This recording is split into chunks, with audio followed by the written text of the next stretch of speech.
Total Screen proudly presents their official podcast, On Screen, with your hosts, Tyson Gifford and William Roerig.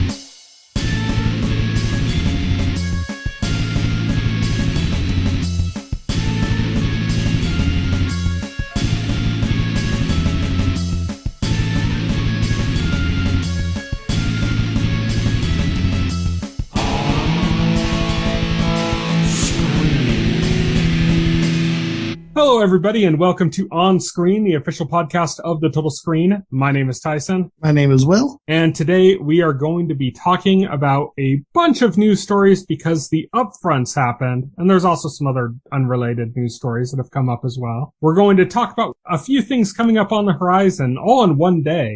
And then we're going to talk about, in our full spoiler segment, the Pentaverate, or the Penta-Vera-tay, as I like to call it. My fancy ass likes to call it the Penta-Vera-tay. Okay. No, that's not at all yeah. even a way to say that. Okay, let's start with On Beat.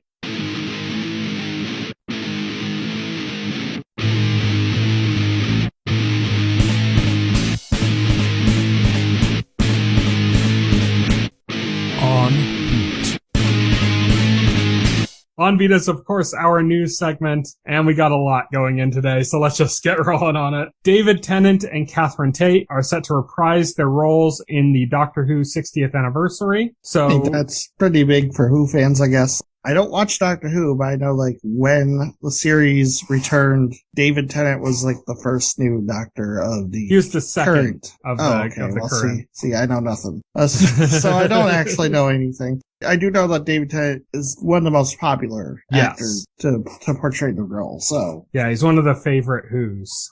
Yeah. One of the favorite Doctors. The Who's. He's the Who's Who of the Doctor Who's. Yeah. Yeah, and Catherine Tate was one of his companions that was a fan favorite. And so yeah, that's gonna be for the 60th anniversary. They haven't said if that's a special or if it's just gonna be them showing up through a few episodes over a course of time. They haven't really announced what that means yet. But them returning, and it's not that unusual. I mean, the 50th anniversary, David Tennant returned for that as well as a bunch of other Doctor Who actors returned for the 50th anniversary. Our next news story, though, CBS is going to be making a TV adaptation of True Lies. This is going to be executive produced by James Cameron, which means he's going to get money, and that's pretty much it. He probably just said okay, and that was about his involvement in the project. Pretty much. Yeah, they asked James Cameron, and James Cameron was like, yeah, that's fine. Because, EP means nothing. That's a credit. Yeah, it can mean something, but it usually doesn't. It's usually just it means that you're on the payroll. Right, yeah, exactly. So the more interesting name attached is Matt Nix, who is the showrunner for Burn Notice. He's attached to... And Burn Notice was a fun show, so that gives me a little bit of hope. CBS doesn't give me hope. It being on network, networks have a tendency, but especially CBS. So it's set to appeal to 80-year-olds. Yeah, CBS especially has a habit of turning out just as bland as possible entertainment as they can make. Yeah, and they've been doing that with remakes too, with Magnum PI and MacGyver and stuff like that, where it's just ugh. So I'm wondering if they could capture just even a little bit of the charm of Burn Notice and stuff, then this could be fun. Mm-hmm. We'll see. Our next news story is that Mads Mikkelsen, Hannibal himself, and Jonas Akerlund, who recently did the Netflix series Clark, it's a Swedish TV series that's got a little bit of buzz going for it, they're re-teaming to adapt the Polar graphic novel again. So there's a movie on Netflix called Polar, and they're going to be doing another one. Based on the water brand. Just based on the climate. Yeah. Based on the bear. Based on the bear, yes. So they're going to be doing a new adaptation of it. It's the same actor and the same director. It's the same actor and director that did the movie on Netflix, and they're going to be doing another one. This is not for Netflix. It's an unrelated thing, even though it's the same people and the same source material. So I don't know how much of this is going to be remake and how much of this is going to be new content or what's going on with it. But I don't know. It's just kind of weird. I didn't watch the original. I didn't read I know nothing about this other than Mads Mikkelsen in the Arctic. It's supposed to be kind of, I guess, John Wick-esque. Borat-esque, that kind of like guy, hitman in retirement. I tried to get out, but they keep pulling me back in kind of story. Pulling me back in. It's that kind of story. So our next news story is that season 6 of Black Mirror has been confirmed to be in development. They're saying it's going to be more cinematic. It's going to be more than 3 episodes. The last season was only 3 episodes. Previous seasons were like 6 episodes, except for the early seasons when it was just a British show before it was picked up by Netflix. Those were like 3 episodes as well. But this is supposed to be more than 3 episodes. So I'm guessing 6. They said it's more cinematic, and they elaborate on that. Part of what they mean is that it's going to have longer run episodes. So, and that kind of makes sense for Black Mirror because they're self-contained stories, that they might have like a longer episode to really get into the concept. But I never really felt watching a Black Mirror episode like this episode isn't long enough. Usually they've been able to get to the point in the time allotted. Have you ever like watched a Black Mirror episode and said, this is just too short? No. Like, that's just never occurred to me. Like it's always just matched. Yeah, it's always just matched. The thing is, if they can make it entertaining as a feature length, then yeah, it's fine. Black Mirror, for me, I enjoy it, but each season is always kind of a mixed bag. I mean, but that's the way it goes. It's a self-contained stories, yeah. Yeah, that's the way it goes with anthologies when you got different creatives involved making different self-contained stories. But I will say this, even the bad episodes of Black Mirror, it's always interesting. Mm-hmm. It's always an interesting show. Except for the tea episode. Yeah, I don't know what the hell was happening with that episode. I just couldn't take it seriously. Like, they wanted so bad for you to take it seriously, and I'm just like, oh my god. I had Benedict Wong. Yeah. Yeah, I personally, I liked the first 2 seasons of Black Mirror, and it was more of like a British show. I thought they were much more like poignant, and I haven't liked it as much since it got picked up by Netflix. Right. And in particular, like the last season was kind of iffy. Right, yeah. Yeah, I agree with that. They took some time though. Part of the reason why it's taken so much time between season 5 and 6 being just even announced now is that Charlie Brooker and his partner that created Black Mirror left the production company that makes Black Mirror, and there's like weird like rights ownerships, and then the new production company that they set up got bought by like Netflix, and so Netflix wanted to have them do Black Mirror because they had both of them, but like Black Mirror is still owned by, I think it's Enamel or I can't remember the name of the company. It's a different company that owns Black Mirror, so there's like all this negotiations that had to go on behind the scenes. Oh, okay, right. In order for that to work, but it's still going to be Charlie Brooker for this, so it's still the same people involved. That's why when I heard about all that, I was worried. I'm like, does that mean they're trying to do it without them? And I'm like, no, they are still doing it with them. It's just, it was all like this negotiation to make that work with rights and stuff. But that's it for that story. And the next story we have up is that Jon Watts, the director of the Spider-Man movies, the recent Spider-Man movies, most recently Spider-Man No Way Home, who just also recently exited the Fantastic Four movie that he was supposed to direct, is now attached to direct a Star Wars TV series for Disney Plus that's based on 80s adventure movies like Goonies and E.T., and it's going to be set after Return of the Jedi, so around the same time as like The Mandalorian. Yeah. I don't know. Could be fun. I don't know. Without seeing anything, I'm kind of meh on it. Yeah. Before we start the podcast, like we run down the kind of stories and see if there's anything we want to cut or something. And I was saying to you that it's weird. In Star Wars, we rarely see children. Yes. Like it's almost like they don't exist in the universe. And then when they do, it's like, oh, it's a lot of times it's the worst parts of Star Wars. It's like Anakin. Well, I was going to say, there's all those kids Anakin murdered. Yeah. Yeah, it's just like they're kind of like out of sight, out of mind characters. Like you don't. Right. Yeah. It's almost unnatural. Wait. There's the entirety of Star Wars Episode 1. Yeah, with Anakin. Yeah. I was gonna say but it's just weird, like how little of a presence they have typically in that universe.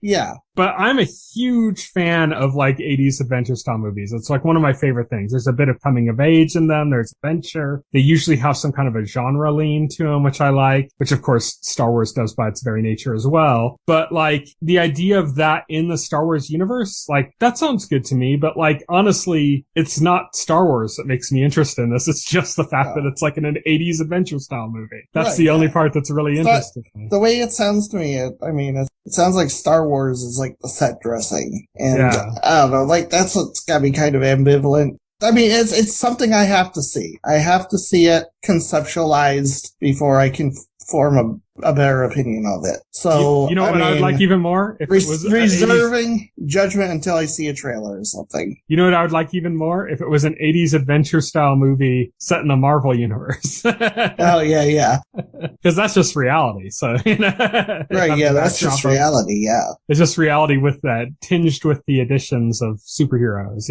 Our next news story, Married with Children, is going to be getting an animated sequel series with the original cast. It's going to be run by Alex Carter, who's an EP on Family Guy. He's going to be the showrunner for this. I love Married with Children. Yes, me too. I watched a ton of that show back when it was originally airing in the early to mid 90s. Mm-hmm. That show was always consistently good. My takes on this are an animated series is unnecessary. But if you're going to do it, if you're going to bring Married with Children back, you got to lead into the humor that made it what it was in the first place. Like, don't hold back just because it's not politically correct for today. Just do it. Just do it, or there's no point in bringing the show back.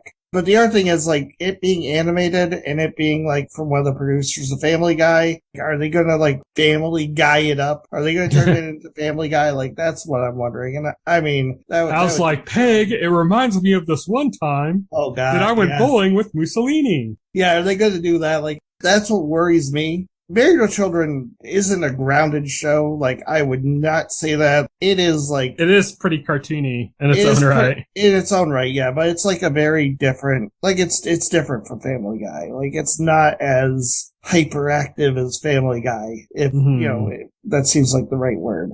And also, there is a lot more social commentary in Married with Children than in Family Guy. Family Guy doesn't really do much social commentary from all the episodes I've seen. Yeah. But there's like a lot of that in Married with Children. A lot of dealing with themes of chauvinism, and feminism, and all kinds of other things that the show tackled. So I don't know. It depends on what they do with it. I don't think it's necessary, but if they're going to bring it back, they have to, like, go to what made the live-action show so beloved, and good luck to them. That's all I'll say. Yeah. Our next news story is that Rick and Morty is going to be getting an anime spin-off series from Telecom Animation. It's going to be coming to Adult Swim and HBO Max. This is going to be from Takashi Sano, who did the Tower of God anime series. He also directed some anime shorts for Rick and Morty, including Rick and Morty versus Genocider and Summer Meets God, Rick Meets Evil. So it seems like he's a Rick and Morty fan, so it'll probably be cool. I'm looking forward to it. I'm looking forward to seeing like a different take on Rick and Morty from a different perspective.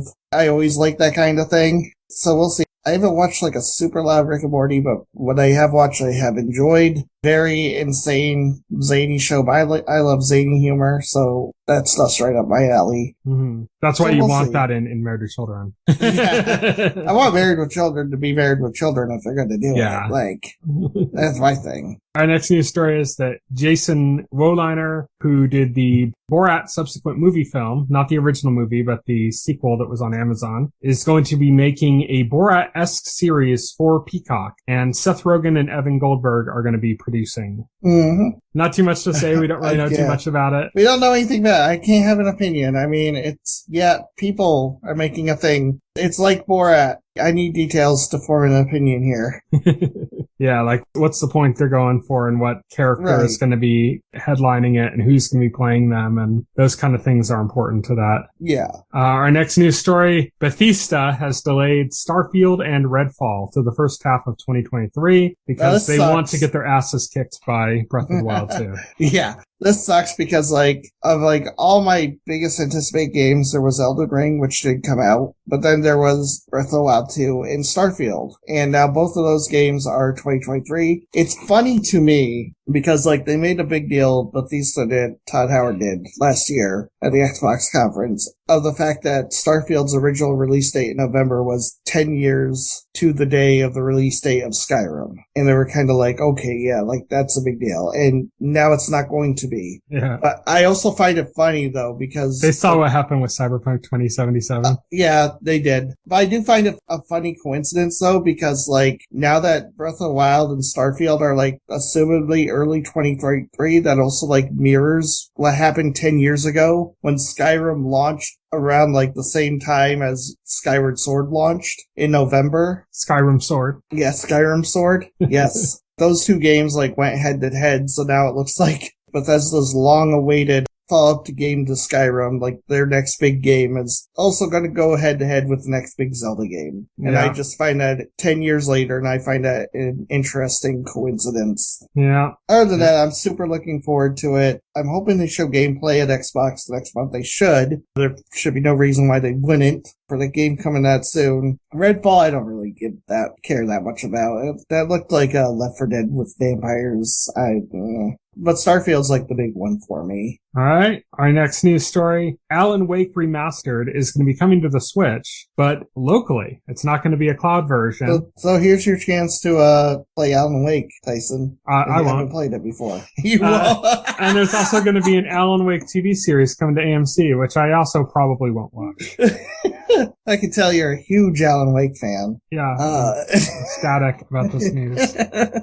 I liked Alan Wake. I played it when it came out on the Xbox 360. It's a good game. If you like horror games, if you like suspense, it delivers, I think. You like cheese. Yeah. Alan Wake TV series, I don't know. Like, could be good. It's definitely one of those things that's set up to be cinematic, so makes sense. AMC is a good network for a show like that, so. Yeah, it is. Our next news story is HBO Max DC movie Wonder Twins has been canceled by Warner Brothers Discovery over new budget policies for Max Originals. Basically, this movie was going to have a $75 million budget, and Warner Brothers Discovery is like, we don't think that any movie made for HBO Max should have a budget over $35 million. So, and also, Wonder Twins is pretty niche. So, okay, so I know that this news was revealed in basically a Wall Street Journal profile of Warner Discovery's new CEO, who comes from Discovery. And, you know, like, the piece was, like, kind of painting him in a bad light. And I think the takeaway was, like, supposed to be, oh, this is, like, how he's penny pitching. But I'm sorry. Okay, penny pitching aside, who the hell's idea was it to spend $75 million on the freaking Wonder Twins? Like, that is actually a decision I agree with. Yeah. Like, that was insane. I mean, not necessarily the universal approach of no movie for HBO Max should exceed this budget. But don't give $75 million to the freaking Wonder Twins. Come on. Yeah, like, what was the budget for Peacemaker, you know? Like, as a whole series. And then compare that to the budget of Wonder Twins. I'm sure Wonder Twins had a bigger budget. Yeah. And it's like, why? Who cares about Wonder Twins? I think more people would care about Peacemaker than Wonder Twins. Right, exactly. That movie was going to bomb. There was no way that movie wasn't going to bomb. So, yeah, I agree with that. It wouldn't bomb or succeed. It was going to be on a streaming service. So. Yeah, but nobody was going to watch it. Yeah. It wasn't going to drive new subscribers. People weren't going to go, oh shit, gotta subscribe to HBO Max to watch the Wonder Twins. Yeah. Yeah. I agree there. Yeah. It's weird that it was ever greenlit. Like, I don't know. I don't think DC has any fucking clue what they're doing with any of their stuff. No, they don't. So, I mean, some cleanup in that department is probably needed. In aisle 2. Clean up in aisle 2. Clean up in aisle 2. The other part of that profile was the CEO of Warner Discovery wants to look into making more Harry Potter related content for HBO Max. Wants to double down on the Harry Potter. Look at how badly Secrets of Dumbledore has flopped. Yeah, saw that. And look at the public reaction to J.K. Rowling right now. It's like, he doesn't seem to get it. Yeah. It's like maybe like 10 years ago. Yeah, really. Our next news story, CW has discovered the cancel button. And they've gone fucking crazy. Yep, again, this is the result of a new leadership. Again, this is related to a profile because the new CEO of Warner Discovery and his team came into there and they're going through the books. They're looking at the spending of everything and they're saying, like, we don't need to be spending on this, this, and this. And there's a part of me that likes that. Yeah. That likes, like, somebody coming in and decisively going, like, no, this is garbage. Let's just scrap all this shit, you know? Right, yeah. And, like, if that means that they're going to be redistributing the budgets for that amongst other projects that are more interesting, then that's, like, really good news, I think, you know? Because a lot of the stuff they canceled is not anything that I give a shit about, you know? CW has long been known as a network whose shows tend to be like very low rated compared to the other networks, but they keep them around anyway for ages. It's not that they don't cancel things. I think every season, traditionally, they've had more pickups and renewals and cancellations. Yeah. And this is the first time I could think of in a long time where, like, they've had, like, a mass of cancellations. Normally, it's, like, either 2 or 3. I mean, last week we talked about there were more than this, or not more than this, but there were more besides these that we talked about, like, last week that were canceled as well. Legends of Tomorrow, for example, was canceled. Yeah, Legends of Tomorrow was canceled. Naomi was canceled. Batgirl was canceled before. Batgirl was canceled, yes. Yeah, those were last week. Naomi's this week. So this week, the ones canceled were... that last week. No. This week it was Charmed, Dynasty, Roswell, In the Dark, Naomi, and 4400. Yeah. These are the ones that were canceled. That's a lot. Here's another way of looking at it, too. CW airs content between Monday and Friday. They don't air content on weekends. Right. And CW's prime time is 2 hours. And they exclusively have hour-long shows. So what we're talking about today right now is 6 shows that were canceled. So at any given time, that's more than half their lineup. Yes. You know? And that's not their total lineup because, you know, you run a show and then the way TV used to work is that, like, you would have only, like, the number of shows that you had slots for, and then you would have reruns and stuff frequently between airings and stuff. And now the way TV works is that, like, shows have shorter seasons a lot of times, and you'll run a show and then you take it off the air and you put something else on in its place. So there is more than 10 slots, basically, for that. But even still, if you count, like, with last week, what we're talking about, they're already, you know, even if they ran twice as many as they have slots for, that would still be, like, they cut half their lineup, you know? Yeah. When you factor in, like, last week, too. So that's just huge. It's a huge block of cancellations. There's some more cancellations, not from the CW. We gave that its own story because there's so many from one thing, but some more ones. Yeah, and also MODOK, it's like, it's notable coming from the CW. Yeah. MODOK was canceled at Hulu. Magnum PI was canceled at CBS, and Mr. Mayor was canceled at NBC. I think the only one of those I care about is Mr. Mayor because that's a Tina Fey show. Yeah. No, that's surprising. MODOK especially is a surprise. I knew that was going to be canceled when it launched because it launched at a period where Marvel and Disney were moving away from Marvel programming that wasn't under Kevin Feige. Like, they announced MODOK and Hitmonkey and the other two that didn't even end up coming, the Howard the Duck show, and there was another one, I can't remember what it was. They announced those 4 as, like, this big thing, and then, like, a few months later, it was like they announced all the Disney Plus stuff that was going to be coming. And then it was like, yeah, all that shit's gone now. Like MODOK and Hitmonkey both ended up coming out, but, like, that's it. You know, we got what we got from them and they're done. And then the other 2 just got straight up canceled. Yes. Yeah, the only one that, like I said, that I'm going to miss is Mr. Mayor, and that's just because it's a Tina Fey show, and I love Tina Fey shows. Thankfully, we still have Girls 5 Eva, which is another Tina Fey show. She doesn't run the show, somebody else runs it, but it's got her DNA in it. It feels like a Tina Fey show still. So there's still something like that on the air, you know? And then where you have cancellations, you have renewals and pickups. And so here's some of those. 2 new shows that were put into production, or I should say 3 actually, for the CW. The Winchesters, which is a prequel spin-off series to Supernatural, has been picked up. Walker Independence, which is a spin-off to Walker Texas Ranger, was picked up by the CW as well. And Gotham Knights, because they can't just end the Arrowverse, which they should. They should just end the Arrowverse, but they can't. They just need to make another one. So now we have another. Oh, and I read the premise of Gotham Knights, and it's god awful, so yeah. And there's a completely unrelated Gotham Knights game coming too. Yes, there's completely unrelated at the same time. That's going to confuse the shit out of people. It also looks bad, by the way. Neither of those things, like, have remotely similar plots. So yeah.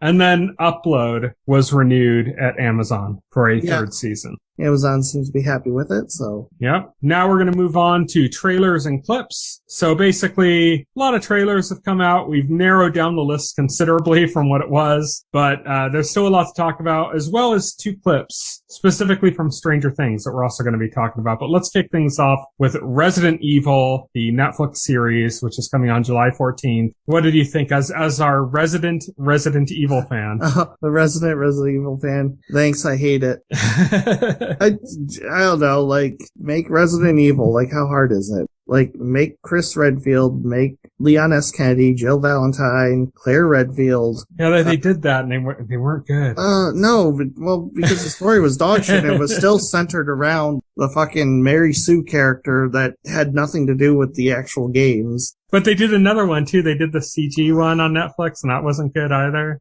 Yeah, I guess. I don't know. Like, I just think the point is, don't make Resident Evil stuff. Don't make Resident Evil stuff. Like, maybe it just doesn't translate that well to. Yeah, I guess not. I don't know. Our next trailer up is The Old Man, coming June 16th to FX and Hulu. This stars Jeff Bridges and also features John Lithgow. That looks interesting. We talked about a John Wick inspired thing before. This also has like a John Wick feel to it. Yeah, it has a John Wick feel to it. It looked really good by the trailer. I'm definitely down to watch it. Our next trailer was for the Orville New Horizons. It's been a while. This season of the Orville was just going to be Orville season 3, I believe. And it was going to be coming to Fox. And then it got delayed and moved to Hulu. And so that was a delay. And then COVID happened. So it got delayed like another 2 years. So this has been a while since the last season of the Orville aired, but it's going to be coming back on June 2nd on Hulu under the name you know what? New Horizons. It looks great. Mm-hmm. It looks fantastic. I wonder when they started filming this and if they have Norm Macdonald in it. Yeah, good question. Because he played that slime character. Yeah, he played the slime character. You know what's funny is I never expected this show to be as earnest as it is. I expected Seth MacFarlane, so I expected Family Guy just humor. A parody of Star Trek. And then you got Star Trek. Yeah, then you got Star Trek, yeah. You expected a parody of Star Trek and you got off-brand but just as good. You got Mr. Pibb or something. Yeah, Mr. Pibb Star Trek, yeah. Yeah. Next up, we have The Boys, coming June 3rd on Amazon Prime. What is there to say other than we're just freaking excited? Yeah. They explain that The Boys getting powers, where that comes from. Yeah, it's like a 24-hour thing. Mm-hmm. We got to see a little bit more about Homelander spiraling. Yes. Which is cool. Another thing about him milking a cow, which is in the last trailer too, but they put it in here again. Yeah, it looks good. It's interesting that they're bringing in Soldier Boy, who's the parallel to Captain America. Yes. And they're bringing in other characters that are also Marvel parallels. Because The Boys, the 7 is very much a DC parallel. It's very much like Justice League. Yeah, it's Justice League. And then now they're bringing in a lot of characters that are Marvel parallels. They showed the character that looks very much like Scarlet Witch. Yeah, but very much. So basically, what she and Soldier Boy, they were members of a group called Payback, which is very much an Avengers analog. Yeah, Avenge, Payback. Yeah, exactly. Exactly. So, what's interesting is, initially I thought Vought was going to be bringing Soldier Boy back, but it looks like this is a plan hatched by the boys to, use Soldier Boy as a weapon against Homelander. Mm-hmm. They showed, the one agent giving him a dossier on Soldier Boy and says, we use this to, blast, Homelander's face open or something. Yeah. It's interesting because they show Soldier Boy as being a little bit different than he was in the comics. Right. Where he was pretty much a direct Captain America parallel, but he was a coward, Yes. There was a Captain America parallel. And then here we have somebody that isn't really showing signs of cowardice that we've seen in any of the trailers, but who also seems significantly more powered up. Yeah. Than Captain America would be. Yeah, right. He has energy blast too. There's also a thing though where they do release him from cryogenic stasis, he's in this so he's going to be a man out of time kind of thing, just like Cap. Yeah, just like Captain America. Yeah. Looks really good. I'm really excited. June 3rd. Can't come soon enough. Unfortunately, I think they're doing drip feed episodes again. Yeah, they're going to do weekly episodes, which I'm fine with that. It's going to take a while to get through, but I'm psyched up. I really want to watch it. I hope we get at least a couple at first. It'll give us weekly content. That's the upside of it. I'm just hoping that, like last season, we got the first 3 episodes, I think, right away. I'm hoping they do that again. Yeah, me too. So it can get a little bit of a hook before we jump out. But yeah, I mean, The Boys looks good, looks graphic, looks fun, looks like they're treading new territory. And at the same time, Homelander losing it is compelling. Like, God, his eyes, he just looks fucking crazy. Oh, he is. But that's The Boys. Our next trailer we had come out was She-Hulk, which is coming on August 17th on Disney+. This has already been heavily derided for 2 reasons. 1, people are not happy with the CG quality. And 2, you got the anti-wokers. Yeah, but their opinions aren't important. But I get it. The CG could use a little bit of work. Yeah. There's some people saying, like, don't worry, it still isn't out yet. It's like, dude, they're not gonna, like, this is the they're not gonna finish. This is what we're getting. So yeah, unfortunately, what seems to be happening here is we were promised, like when these shows were announced, we were promised that these were getting MCU level budgets. Like these shows would get the same budget dedicated to it if She-Hulk was a movie, and that's obviously not the case. I don't know. See, here's the thing. These budgets have been pared down, it looks like. Because like if a movie trailer came out looking like that, like, and they want you to go to the movies, like people would be like, what's going on? They promised feature style budgets. They did not promise feature style production values. It needed to be feature here's the differentiator here, okay? 1, She-Hulk's gonna be 9 episodes. Yeah, I know. So you're talking about like what? Probably about 40 minutes a piece. That's a lot longer than a Marvel movie. It's gonna have a lot more effect shots. So it's gonna, like, it's just, you can't compare that to a 2-hour movie as far as it goes with like the amount of work that has to go into it. The other thing is time. If She-Hulk is going to have let's say possibly it has a sequel season and needs to be on a consistent schedule. Whereas like a Marvel movie could have like a 4-year production cycle. Like you can't do that with a TV series unless it's like a one-off. You know, if it's a one-off, then you can take your time and do it and then get it out. But if it's going to have like season to season, we don't know what She-Hulk is going to have, if that's going to be the case or not. But if it's going to, it needs to have like this quick production cycle. And special effects, it's not just a matter of like you throw budget and it works. It's also time. It just takes time. Like rendering takes time. You know, like all these things take time. And so TV is always going to be a little bit less unless, like I said, it's going to be a fixed show, like a single season show that's known from the very beginning to be that, then they could take their time if they time it right. But there's a lot of reasons why it's gonna not, it could have the same budget. Like She-Hulk could theoretically have the same budget and then pull off lesser results. But that makes sense because it's a TV show, you know, it's spread out more. That's how it works. Yeah, it looks a little uncanny valley. Other than that, the show looks fine. It looks like a lot of fun. You got Mark Ruffalo in there. You got the Abomination. You know, is there. Was it Frogman or whatever? Neil Blonsky, you got Frogman. We know Jamil Jamala is in the show as Titania. Yeah, I got to see her real briefly. Who is like one of She-Hulk's main antagonists.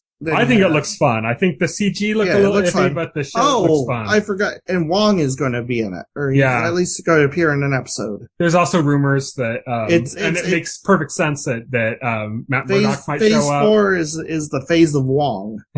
There's also rumors that Matt Murdock might show up, which would make sense, especially since he's playing a lawyer. Right. They could have a lot of fun with that. Yeah. So I think it looks fun. I'm excited about it. I love Tatiana. I think she's great. She was great in Orphan Black. Obviously, I'm a big The Good Place fan, so I'm excited to see the villain in this and how that plays out. Mark Ruffalo, it looks great. I'm excited with his involvement in it, and Abomination and Wong, all the people involved I'm really excited about with it. But I think I like the tone of this. It's very different from typical Marvel. And I like that they're also bringing in like some kink to it too. Mm-hmm. The ending of the trailer was great. Like they're playing on the Resident Evil 8. They paid attention to the fandom of Resident Evil 8 and said, "Oh, we got you." Mm-hmm. So you like big women. And I cannot lie. Yeah, so I'm excited for it. I agree the CG looks a little off, but I mean, like, honestly, like, that bugged me in, like, the first couple shots, and then I just kind of got used to it and enjoyed it. The trailer. Right. But yeah, that's August 17th on Disney Plus. Excited for that. Next up, Stranger Things. We got 2 clips. One is definitely in the show. One, I'm not sure if it's like almost a play on product placement that's in the show too, or if it's, it's purely. That was a commercial. That was obviously. I could totally see like parts of that being in the show. Maybe like small parts of that. Like I could see, what was it? Dustin it was way too in your face. If that whole segment was like in the show, like I thought the same thing as you. I thought I was watching and I'm like, oh geez, guys, product placement much? I'm like this is like very like, I was like, okay, this is like very over the top product placement. Like I don't even necessarily mind product placement because it's Domino's and Domino's was very like in the 80s culture, you know? Yeah, they existed, but like. No, like that was when Domino's was peak Domino's. That was like Avoid the Noid and all that kind of stuff. So like having that play into me is like similar. Having that play into it is similar to me to like the way I don't Egos remember played like into it before. Domino's being a more significant to me than Pizza Hut. I do. I do very much so. Or like pizza chains in general had like a more. Well, Domino's pizza you got at home when you ordered out and you got Domino's. If you want to go to a restaurant and sit down, you went to Pizza Hut. That's at least for me, that's the way it is. Pizza Hut was always in the restaurant. Domino's was always at home. My point though is that like it was culturally significant that you would have Domino's stuff pop up all over the place. Oh like, yeah, every movie had a Domino's delivery man in it practically in the 80s at some point. Yeah, pretty much. Yeah. So like having like that product placement in me, the only thing that felt off to me was the fact that the group testing on the kids would have them make a Domino's order.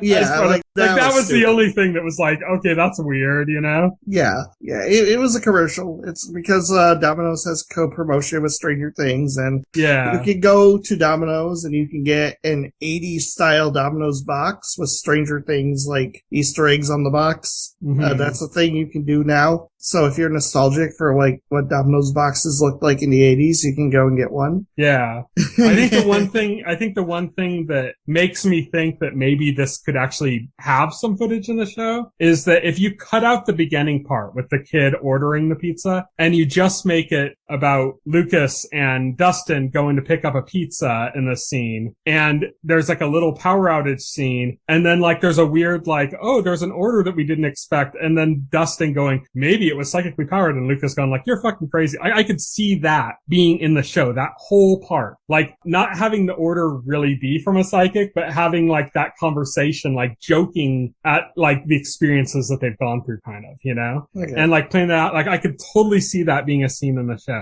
Well, let's talk about I wonder if that's actual clip from the show and not the commercial. Oh, the cringe clip. Yeah, the cringe clip. Well, it's supposed to be cringe. It's like literally that's the point of the scene. Yeah. Ooh, 11. Ooh, cringe. 11 lost her powers and she doesn't realize it. Well, she lost her powers last season, so she doesn't have them, and she like tries to strike out this girl, and it doesn't work out. And it just looks like she just looks it's bad. So that was that. Yeah, there's not too much else to say except that Will, why are they still giving him that bowl cut? He looks way too old for that bowl cut now. Yeah, he does. It just makes him look like really awkward. I don't know where they got that. Like kids that age in the 80s in generally walk around with bowl cuts. Not that maybe I would know. Little kids, but like when they get to that age. Oh yeah, maybe when I was little I had one. I can't freaking remember, but yeah, no, definitely not that age. But then again, like 17, 18 or something. Yeah. Yeah. Then again, I wasn't really paying attention to what older kids looked like when I was really young in the 80s. So I think it's foreshadowing that Will's going to be a serial killer. Yes. Well, actually, it's funny that we say this because I did know a kid in high school in the 90s who had a bowl cut. I did know a kid, but he was also really weird. So I don't think that's an argument for either. Yeah. He was exceedingly eccentric. So I don't know. So lastly, we got a trailer for Geek Week. This was mostly old footage from various Netflix shows. Geek Week is like a week-long thing where they present new trailers and really dumb skits. Hopefully they reduce that this time. Oh, it'll be amazing now that Jeff Cayley's hosting it for the entire week, and it's gonna be incorporated into Summer Games Fest now. So it'll be amazing. It'll be as good as the Game Awards now. So only worth watching for the trailers. Yeah. But yeah, there's going to be a lot of stuff, and there's not too much in the story. Most of it's like from past seasons of shows. The main thing they added in, the only thing really worth talking about, I think, from this, is that they show a bunch of new footage from Sandman in the trailer, which is looking exceedingly good. Obviously Netflix is betting big on Sandman. They got a lot invested in that. It looks good. I think it looks really good. I'm like super psyched for Sandman now. And, whereas before I was kind of like, I was anticipating it, but now I'm like really psyched for it. Right. Yeah. There's supposed to be some more stuff at Geek Week that's pretty big they're going to be showing off all their science fiction, horror, and anime stuff that they got there. So, Yeah. There should be a lot of good stuff coming out from it. Hopefully just not a bunch of really dumb skits like they did at Tadum. Yeah. But that's it for our trailers and clips. We have one last news story, and I put this last just because it's a bit of a downer, and I didn't want to hang over our whole discussion about the other news stories. And that's that Saudi Arabia's public investment fund has acquired a 5.01% stake in Nintendo. For those who don't know, the PIF, as it's called, is under the direct control of fascist authoritarian and murderer of journalist Mohammed bin Salam al-Saud. This is not good. Divest right away. Yeah. I'm not going to freak out about this. It's only 5%. I don't think they're going to have any outsized influence in what Nintendo does. Yeah. And they have similar stakes in Capcom, EA, Take-Two, and Activision. I don't believe they're going to be increasing that stake anytime soon. I really hope not. They say they're doing it for the purposes of investment, just to make money on it. They want to have a finger in the stock. I hope that happens. I'm still not even happy about that, because that means that money that we put towards Nintendo is going to find its way back to them, which I'm not happy about at all. But I'm hoping that's as far as it goes, that nothing else comes of it. It is just like I said to you, I just felt like a cold, strangling grip in my gut the second I saw the story. It just hit me in all the wrong ways. It was like, this is just not good. Like, I just do not like this. As I mentioned, they have similar stakes in Capcom, EA, Take-Two, and Activision, and they have near total ownership of SNK. Yeah, they pretty much bought out SNK. It's a $500 billion fund they have to work with, so they can buy a lot of stuff. The one positive is that they're trying to diversify it across a lot of stuff. Apparently, they've invested in wrestling, they've invested in other forms of entertainment and movies and stuff like that too. So they're kind of spreading it out pretty wide. So hopefully that means they're not going to try to take over more of these companies. It would really bother me if they took over Capcom or Nintendo in particular. As a big Nintendo fan, that would really hurt. I think I'd probably have to stop playing Nintendo systems if that happened. I would too. I'd quit. I just tell myself, we have the stuff that they gave us up to this point, and so that's good. But yeah, if Saudi Arabia took over Nintendo, I would be done. Yeah. I'd be done. That's a hard one. It's really hard, because the thing is, you always have where a company that does something bad and you're like, oh, maybe we should boycott them. Maybe this is a position where we just should no longer support this company. And in the past, when that's happened, it's usually been for companies that I just didn't give a shit about anyways. I'm all for gay rights and stuff like that. So I am not a fan of Chick-fil-A because of their stance on gay rights and the things that they do about that. But I don't give a shit about Chick-fil-A, so it doesn't affect me in my day-to-day life. This would affect me big time because I'm a huge Nintendo fan. So hopefully that doesn't happen. All right. That's the end of our news segment. And now moving on to On the Horizon.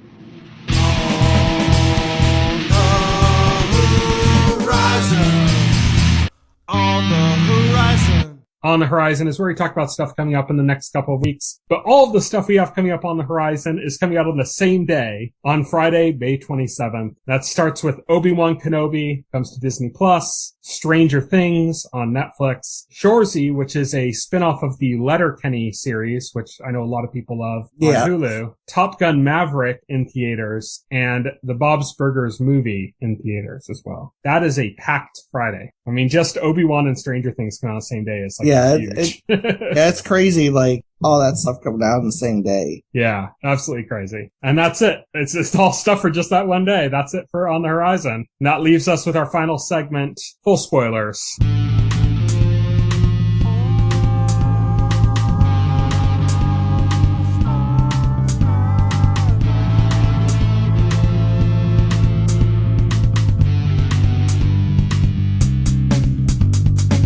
Full Spoilers is where we talk about stuff in full spoilers. And as we said last week, this week we're going to be talking about the Pentaverate. Okay. The Penta-Vera-tay. Oh, damn it.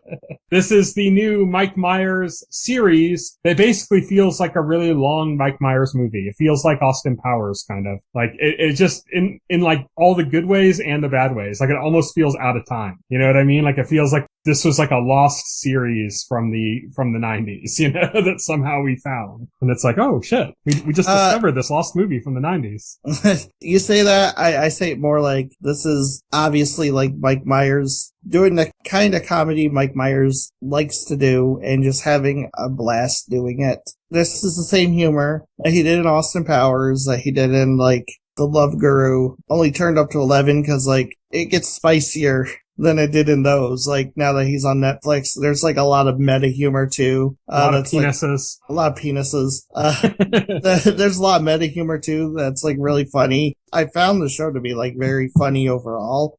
The sad thing about Mike Myers is that like after The Love Guru, his film career was pretty much over because he never had like a big comedy film. Like he did 3 Austin Powers and then he did The Love Guru. The Love Guru was supposed to be the next big thing for him and that flopped. And then he never came out with like he had the Shrek movies, the sequels. Yeah, but that wasn't him doing his own thing, like with his own characters, with his own comedy, like him writing and producing. He never did that again. Yeah. And so this is kind of like him returning to that on a smaller scale because it's not a feature film. Yeah. And you can tell he's having a blast doing what he loves to do. And is this as good as like Austin Powers? Is this as impactful as Austin Powers? Is this going to like restart his career? No. It doesn't have to be. It's actually gotten pretty heavily panned by both audiences and critics for the most part. But I think that's because of changing climate and in what we expect. Yeah, I was watching this and I was thinking like Austin Powers was kind of like lightning in a bottle, right? Like that movie came out at just the right time and just the right climate for it to be culturally successful. I don't think if Austin Powers was released today, I think it'd be panned in the same way. Yeah. Oh, exactly. That's exactly what I think when I look at the negative reviews of this. Is I'm like, I think people came in expecting something incredibly unrealistic. Yeah. Like, I think they came in expecting something like, oh, Mike Myers was a really good comedian, so we're going to have a comedy series that's up to those standards, but modernized. It's like, no, it's not modernized. It's like exactly like it was made in the 90s. You're right. Yeah, Exactly. So I thoroughly enjoyed it because we haven't had something like this in so long. That having something like this, even though it feels kind of unpolished and unrefined by modern standards in many ways, even so, like I loved it because it's so different than what we have now. I enjoyed the fact that we had something that was so different. I thought it was really funny. My favorite bit was probably, and I think it's kind of stolen from the South Park game, the first South Park RPG, but the scene where they leave Canada and it goes from like SD to HD. SD to HD, yeah. Yeah, and it's not just SD, it's like this like bad videotape quality with like artifacts and stuff. Yeah, because like when you're watching the show, all throughout that scene, every scene in Canada, with Mike Myers, like, reporter character, like Scarborough. Ken Scarborough. It's all fuzzy and it looks like it was shot on film in the 70s. Or like on video, on a newscast. It looks like a newscast from the early 80s or something. Yeah, it looks all fuzzy like every other scene, like the scene at the Pentaverate and stuff is like clear HD. It's like you notice and you kind of like wondering where they're going with it. And like it's all leading up to that joke about Canada being like fuzzy and not HD. Well, it's great because they went to a conspiracy theory convention called like CanCon, I think, or something. Yeah, CanCon. Yeah, CanCon. Yeah. And they went to this conspiracy theory thing and they went through a bunch of conspiracies that were like around. And one of them is like, is Canada in like a lower resolution than the United States? Yeah. And it's this kind of ridiculous concept, but then when they cross the border, they literally transfer from SD to HD. It was really funny seeing that come across. Like I said, though, I think that bit's kind of not necessarily stolen, but like the same idea was used in the first South Park RPG. When you go to Canada in that game, the game suddenly goes like 8-bit. Right, yeah. And I don't think it was stolen from South Park. I don't think Mike Myers played the South Park game. No, I don't think he did. Yeah. No. It's just similar ideas, you know? Yeah. So But just saying it's not as hyper original as it would have been if that hadn't happened. But yeah, I mean, I love that scene. I loved a lot of the things, and I loved like all just the silly, stupid, goofy humor of him playing all these characters in the Pentaverate, you know, and like their different personality traits and even the dumb fart humor and stuff like that. This is like very 90s stuff that I enjoyed. Mike Myers loves his fart jokes. He loves his sexual innuendo jokes. The whole scene where he's in that bar and they're playing pool and then like they're swearing and then they do the meta joke of the Netflix executive like saying, oh yeah, that scene wasn't the family friendly like you expect from Mike Myers. Let's recut that scene. And then they recut it to bits so that all the bits that were meant to be sexually suggestive are edited together without the context in between. It just becomes so much worse. It becomes so much worse. Yeah, exactly. Another South Park reference is that with the South Park movie, they kept getting dinged by the ratings board saying, oh, you can't do that and you can't do that. So they would like make a change and make it even worse, but like in a slightly more subtle way. And then it passed. And that was like the joke that like Matt and Trey were saying about the South Park movie is that they got away with so much more than they thought they could by changing the things that they got dinged on and making them even worse, but like in a slightly more subtle way. So it kind of reminds me of that. Like that's like kind of what's going on here is they have like a meta joke about censorship making it even worse.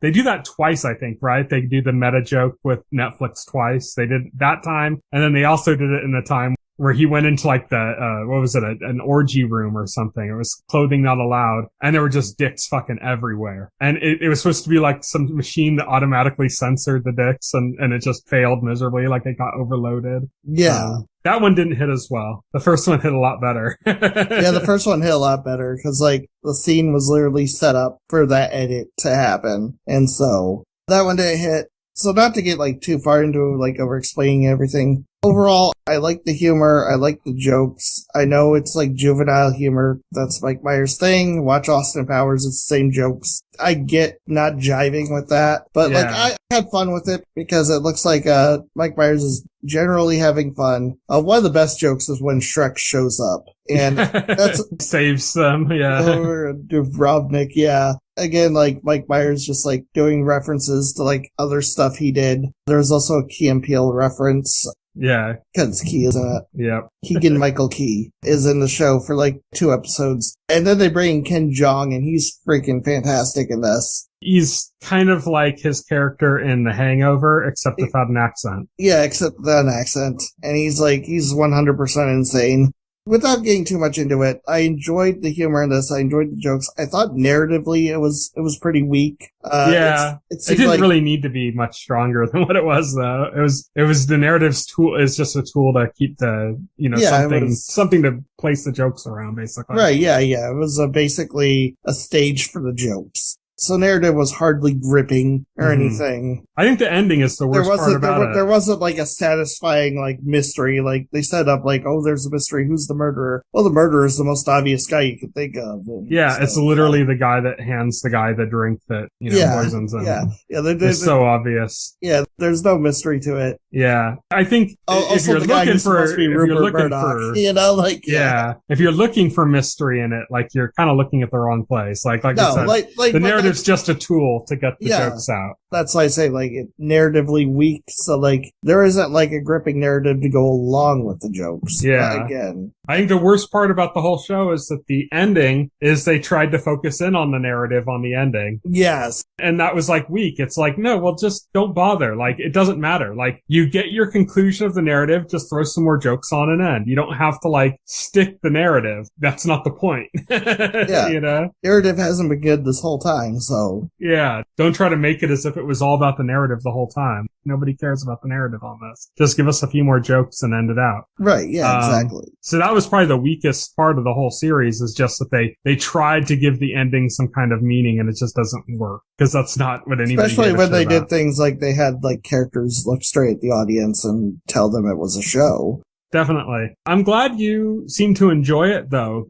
This got so heavily panned. I was like, was I watching the same shit as other people? Because, or did they just not get what they were watching? Again, I think people went in with an expectation that it was going to be something vastly different than what it was. Yeah, I think they did. And it's like, no, it's Mike Myers. Like, Mike Myers has a specific brand of humor. Yeah. And I feel like people should know what they're getting into when they watch a Mike Myers project, but apparently not. Yeah. I mean, I went in going like, okay, I'm down for some goofy Austin Powers-esque comedy. And that's exactly what I got. Right. I heard some complaints saying that by making it a series, they stretched it out too much and stuff. And I could see that. There's some jokes that are kind of, like we already mentioned, the meta joke, the Netflix meta joke. Like the second time it didn't hit nearly as well as the first time. So it's like, that's fair. But like it wasn't disastrous. Like that wasn't like, it's not like the second time they went back to that Netflix meta joke, it was so unfunny that I just fell asleep or was like, oh, I can't stand this, I'm leaving. It just wasn't as good. So it's a fair argument, but I don't think it's that big of a deal. It's just kind of like, okay,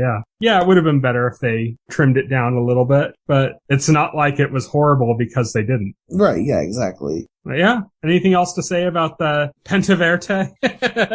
I think we covered everything I want to say about it. Yeah. So here's the thing. If you're listening to us talk about this and you're like, I don't know if this show is for me, ask yourself this. Do you like Austin Powers? Do you like that brand of comedy? Would you like to watch that in, 6 episodes? So would you like to watch that in 6 30-minute episodes, so not a long show. Yeah. So would you like to watch a 3-hour Austin Powers movie? Yeah. And not expect anything beyond that. If you expect it to have evolved in any way past that, you're not going to get what you're looking for. Right, but if you're like, I want to find out that there was another Austin Powers movie that I never knew existed. And it's like, shit, there was another Austin Powers movie? Put me down in front of it. I got to watch it right now. And then you watch this, you'll be happy with what you get, I think. Yeah. If you have any other expectations beyond that, you're probably going to be let down. But I don't understand why people had any expectations beyond that. I mean, it was pretty obvious what it was in the trailers. Right. Yeah, exactly. That's it for full spoilers and for our podcast this week. Next week, we are off. After that, we are going to be coming back with probably Stranger Things.